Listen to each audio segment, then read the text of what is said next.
আগে আমি লোটে মাছ একদম খেতাম না। কিন্তু এই লোটে ভর্তার রেসিপি বানানোর পর থেকে লোটে মাছটা খেতে খুব ভালোই লাগে। এই রেসিপিটা আমার মায়ের কাছ থেকেই শেখা।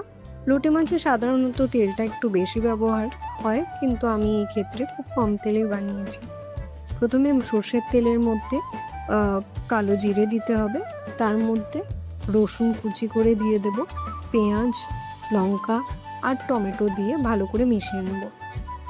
তারপর এর মধ্যে কিছু বেসিক মশলা দিতে হবে, যেমন নুন, হলুদ, লঙ্কা গুঁড়ো। আমি এখানে কাশ্মীরি লঙ্কার গুঁড়ো ব্যবহার করেছি, আপনারা চাইলে নর্মাল চিলি পাউডারও ব্যবহার করতে পারেন। তারপর মশলাটাকে ভালো করে মিশিয়ে নিয়ে তার মধ্যে জল ঢেলে দিতে হবে। জলটা যখন একদম শুকিয়ে যাবে আর তেল ছাড়তে শুরু করবে মশলার থেকে, তখন লোটে মাছটা দিয়ে এটাকে আবার ভালো করে মিশিয়ে নিতে হবে। মশলার সাথে কিছুক্ষণ কুক হতে দিয়ে তারপর আমি এটাকে ঢেকে রেখে দেবো।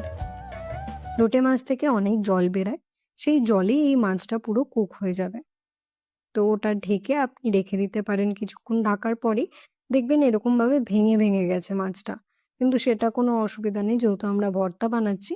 ওটাকে ভালো করে স্ম্যাশ করে মিশিয়ে নিলেই চলবে।